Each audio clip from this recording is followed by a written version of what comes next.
Hello, hello, hello. You're listening to the Muzilog Magazine podcast. I'm Sam Archer, your host, and we have a special guest in the building. She goes by the name Tanqueray Hayward, and we want to welcome her to the show. Hi, Sam. It is so good to be here today to be able to talk with you. It's about time. It's about time. It's about time. I don't know what was happening before, but I'm happy we got rid of it and we can actually have this conversation. Yes. Yes. So, yeah. So, you are based in Philly. Talk about your musical roots and your influences.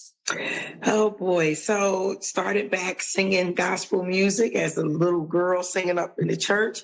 I think a lot of people have that gospel background, but singing in church and also having a mother who just loved music. So besides my gospel influences, which are the Clark sisters and Mahalia Jackson, Michael Jackson, B.B. King, Patti LaBelle, Gladys Knight.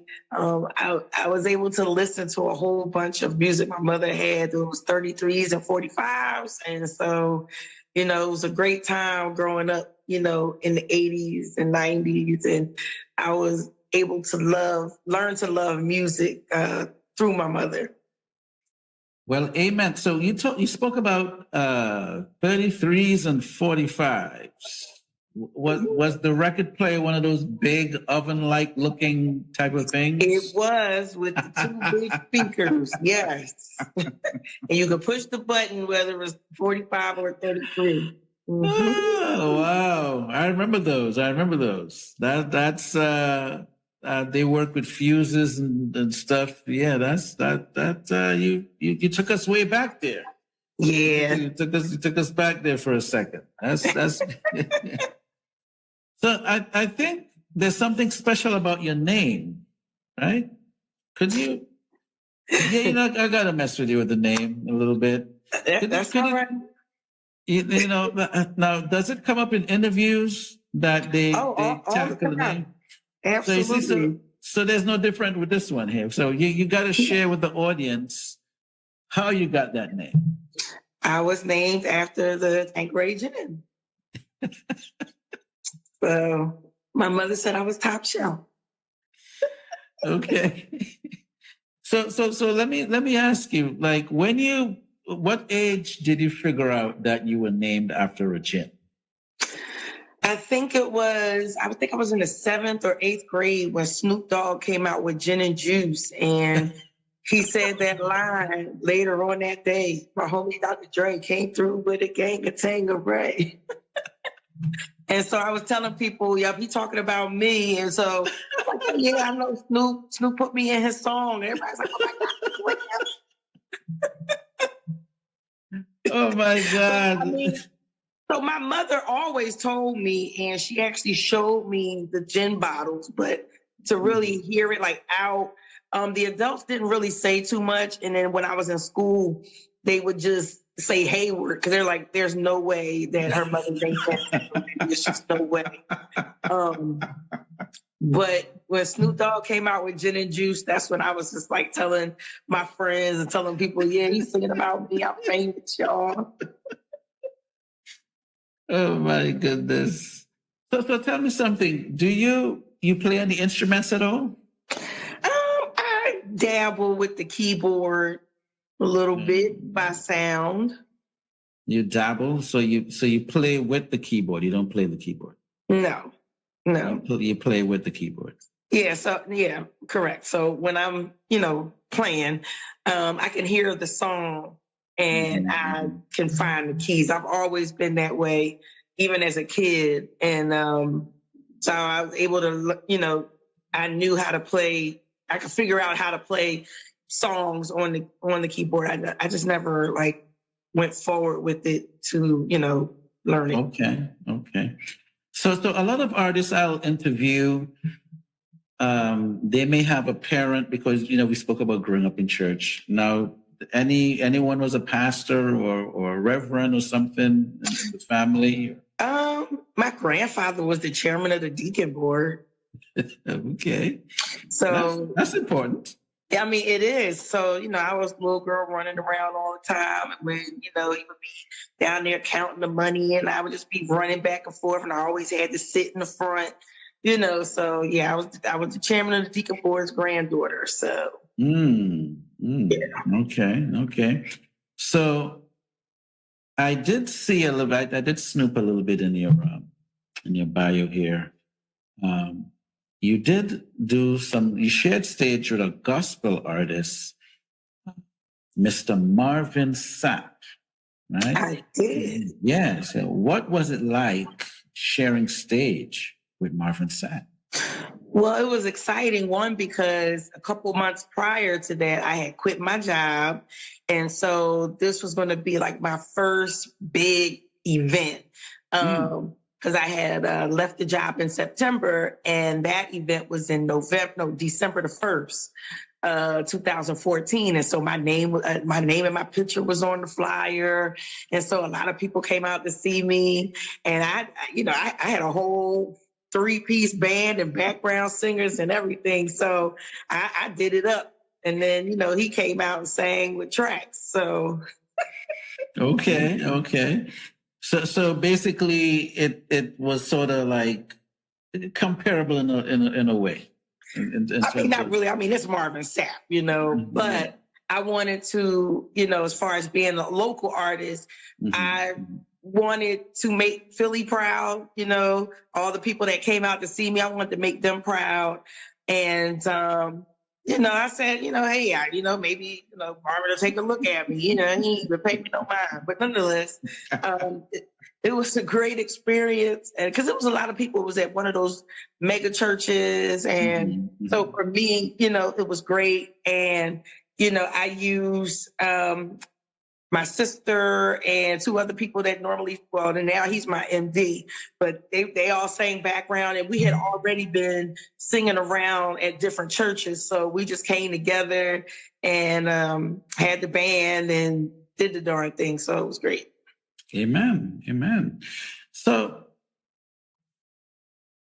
with having a gospel background, when you decided that you were going to pursue music, was there some sort of a question if you were going to pursue it on the gospel side or you were going to do the secular thing?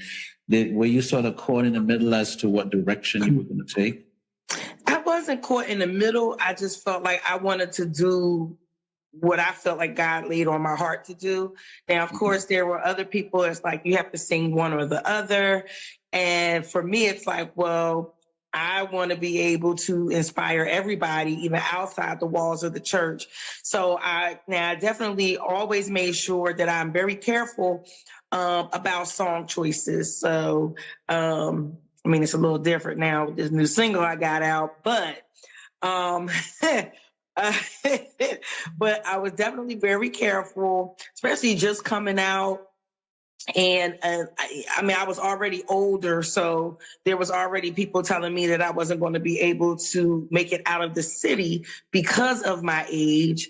And, even at that time, I couldn't see myself, twerking on the stage or anything. That's just, not me. So even in my shows, depending on how the atmosphere was, sometimes we even went through a praise break. People got drinks on the table and everything. So it just all depended on what was going on for that, for the night. So how dare they say you're not going to make it out of the city?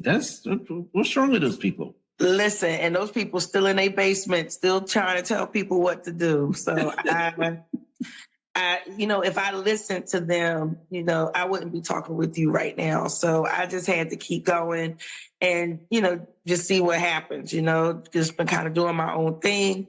And, these people, I guess, they've been in the industry, so I guess they feel like they know, but it's just different now.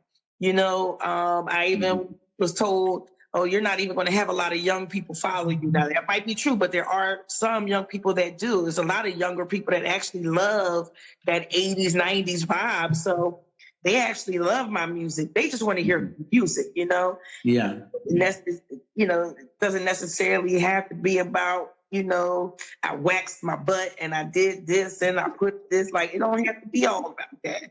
They just want to hear good music with a good beat and something that they can remember. Okay.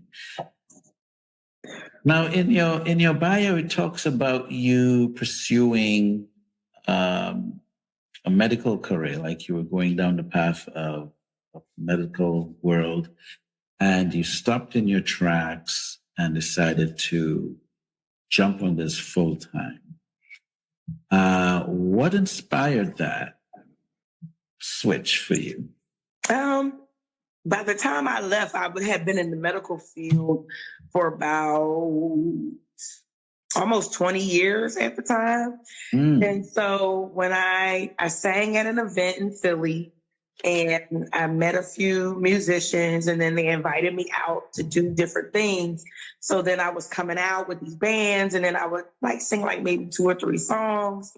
And then from there, one of the venues called Warm Daddies, they liked me and they said, hey, we want you to do a whole weekend and we think you could do it. So once I got that bug, I was like, okay, I got to do this. And with my job, I was working every other weekend. So I knew that if I wanted to pursue this, I wasn't going to be able to do it. Now, I was actually working 2 jobs. So I had a part-time job during the week. So I said, well, I'm just going to work part-time and then spend my other time just kind of working on music. Now, at the time, I wasn't thinking about my own music, just performing. And 6 months after I left, I found out I was going to have a baby. Jesus.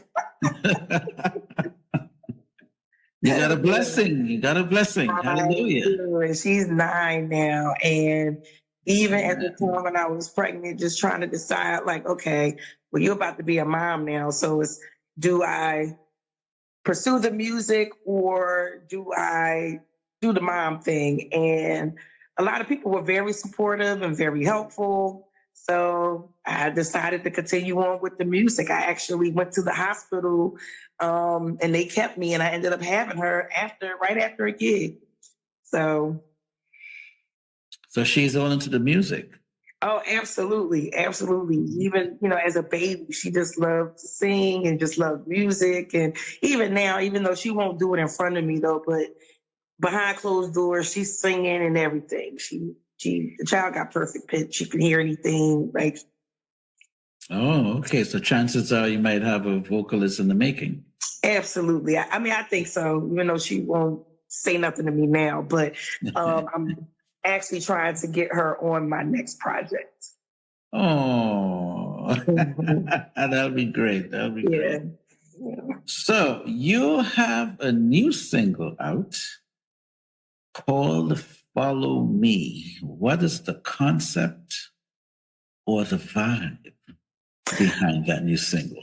Well, I'm glad you asked me that, Sam. So, Follow Me is just basically, it's definitely not a church vibe.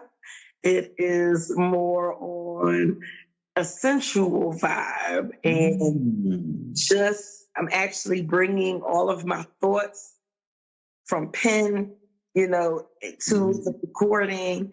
And I guess I'm bringing out my dominant side.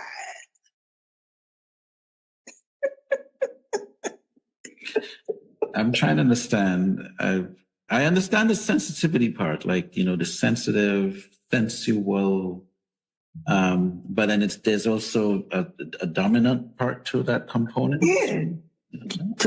Don't turn the lights on. Get over here.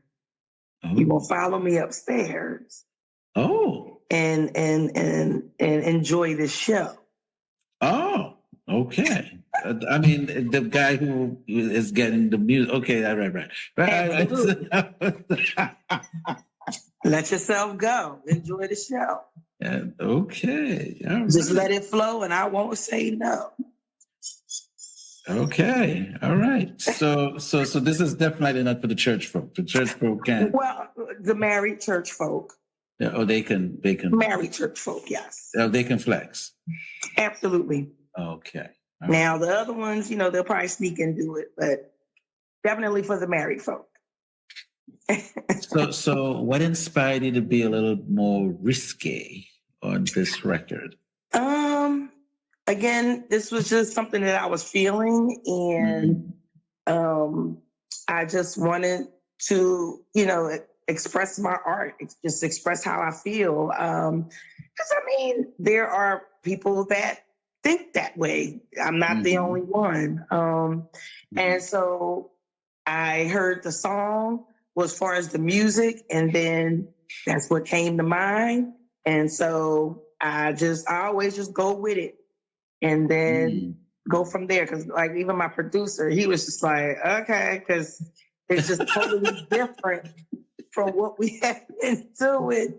So now he's like, wait, what? But then he's like, okay. And then he helped me, put it together, and here we are.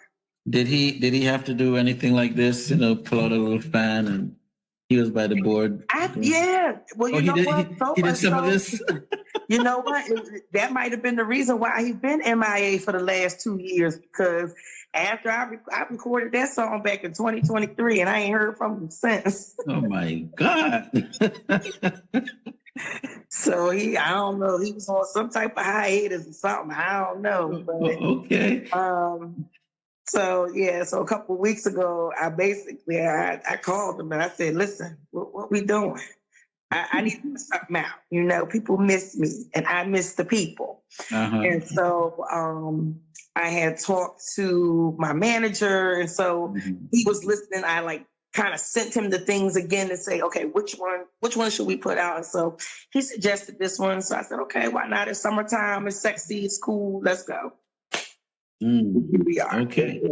What would you, I wonder if this is a good question. What would you like music lovers to get from this record?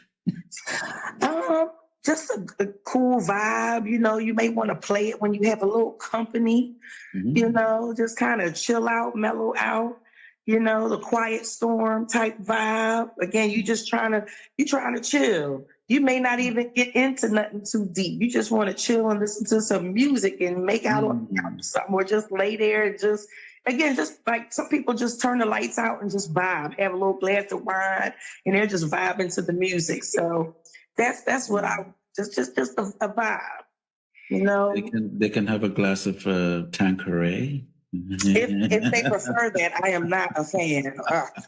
But so they could just just chill and just listen to the music and just feel the rhythm and just the flow and the smoothness. Okay.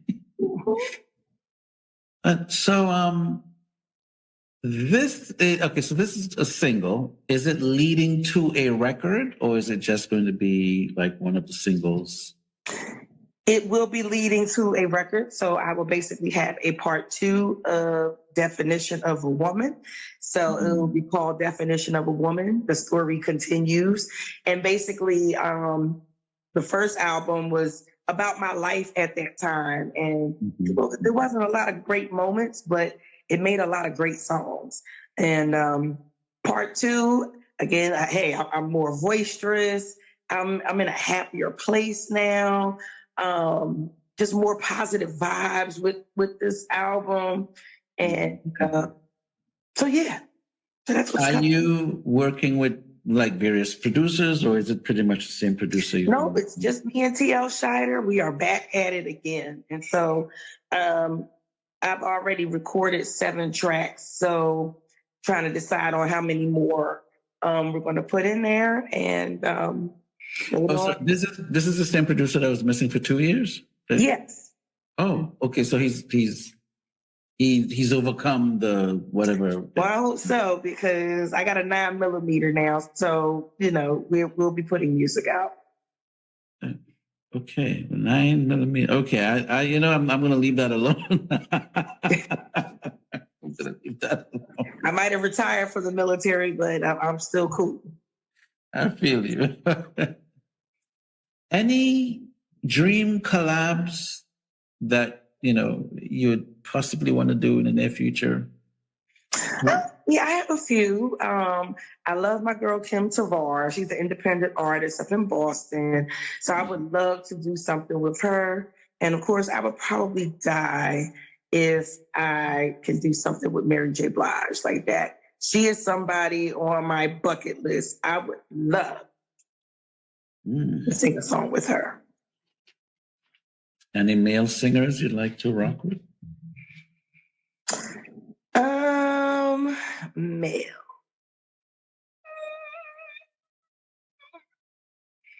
I like Kim.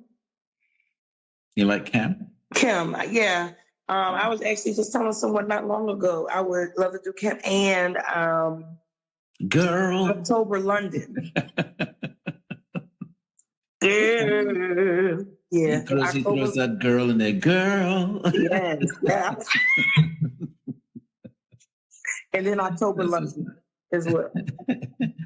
Okay. They might see this. They might see this and say, hey, let's check her out. Give her a chance. Girl.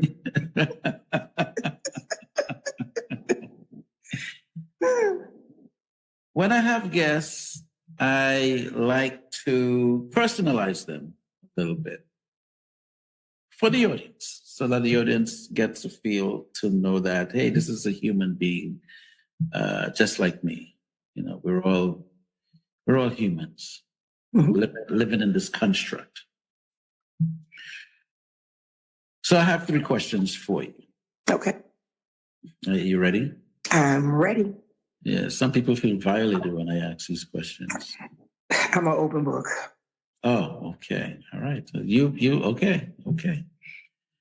What is your favorite color? My favorite color is black. Is there like a second to the black? Or? Red. Right. Okay. Any particular reason why you like black? I've always liked black because it was just dark, mysterious, and you can wear it with anything. You can pair it with anything. Okay, that's good to know. So when Tanqueray is in the kitchen, what is that favorite dish she likes to prepare? The favorite dish would probably have to be salmon with pasta, like a not a Parmesan, but like an Alfredo, a salmon Alfredo with spinach in it and sun-dried tomatoes. Now you make this? Yeah. Okay. Yeah, I love to cook. So if I come to Philly with my team, we can stop by and enjoy some of this salmon and Alfredo. Oh, I could make salmon. I can make my beef Hungarian stew. I can make. I like spaghetti. I could do a little turkey, stuffing, mac and cheese, cabbage, greens, string beans, sweet potatoes, stuffing. I could do that too. But I love the salmon. I do like a lot of one-pot meals because I do a lot, so it's just easy to put it all together, but it's still good. It's still filling. And Okay. When you say one pot, would that be like what, like a soup or like a gumbo? I can make my salmon and then put that to the side, and then I can make my Alfredo sauce. Add the noodle, add the noodles, add the spinach, put the salmon back in there, cover it up, boom, done. Okay. And what kind of drink would we going to have with this meal? Well, I usually have ginger ale, but I can have sparkling apple cider for your liking, or whatever you like. I'll have whatever you choose. I can have that there for you. All right, guys, you heard that?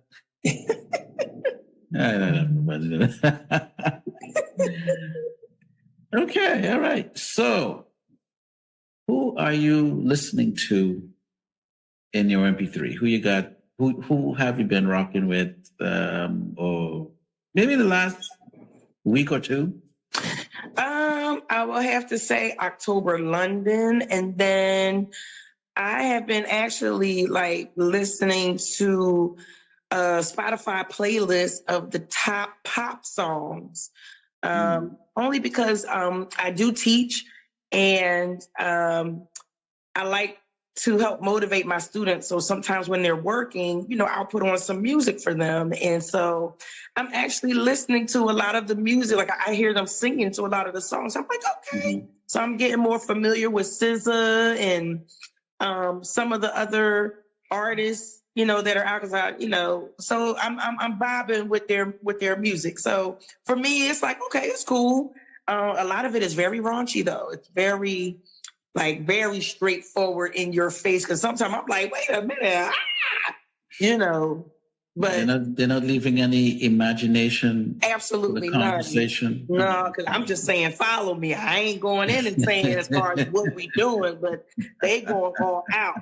So, but yeah, so I'm checking out the playlist and just kind of vibing and listening to their stuff. Okay, cool. So the teacher part of you, when did that start? I started teaching in 2010. Oh, okay. Is it like a specific subject that you're? I'm just being nosy. What's that? That's okay. I teach medical assistants. So these are the people that work at the doctor's office. So when you go, they call you back, they do your weight, they draw your blood. They basically assist the doctor with whatever's needed. Okay, so you can take blood and stuff. You do all of that. I am a vampire. I am a vampire with needles, like that kind of vampire. Oh, okay. Mm-hmm. Because okay, good. I could work with needles. I don't know if I could work with teeth. Yeah, that's a whole nother different beast there. Oh gosh. Yeah, that's what's up. So you have one record that's out already that folks can enjoy. And you're going to be bringing a part 2, The Story Continues? Of Definition of a Woman, yes. Okay. Any performances in the, coming down the pike in the near future? As of right at this near future, no, a lot of the events that I'm doing is private, but folks can follow me at mstqmusic.com and on Facebook and Instagram at mstqmusic, and then they can follow me and see what I'm doing next. Okay, great. Is there anything you wanted to talk about that I didn't get to ask you?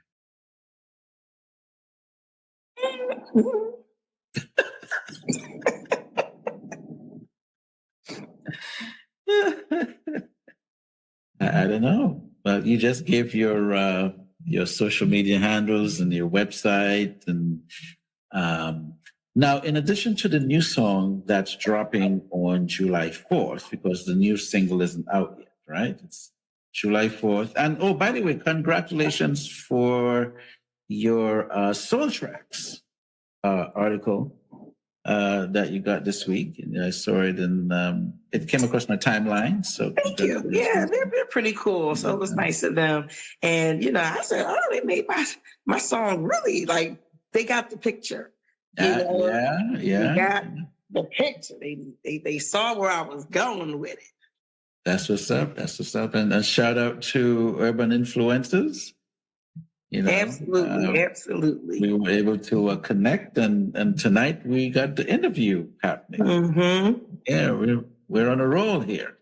Yeah, I always, whenever I'm always putting something out, I always send it to James. So he reached out to me, and it had been a while since I had did one of those round tables. So, so that was fun. Any advice for indie artists, whether they're old or young, something that would, give them a little encouragement on the way? Follow your heart and do not listen to the naysayers. Because that's all they're doing, and not nothing.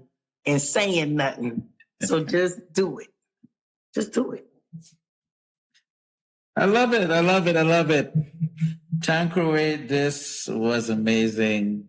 Yes. We got to do this again. Absolutely. I want to check out that salmon Alfredo thing you got going on. Okay. So we're gonna have to bring the team. Bring a little squad. Cameraman, photo man, video man, lighting man. Come on with it. Come on with it. Maybe you might have to do a kitchen, cooking. Yes, we could do an interview. We could do a sip and eat and chat and chat too. Yes. Yeah. We gotta do something. How far are you from the airport? I'm about maybe 20 minutes, not far. Maybe 15, depending on how heavy my foot is. Oh, okay. All right, my dear. Thank you so much. Make it a great day. Thank you. You as well. Shout out to all the viewers out there.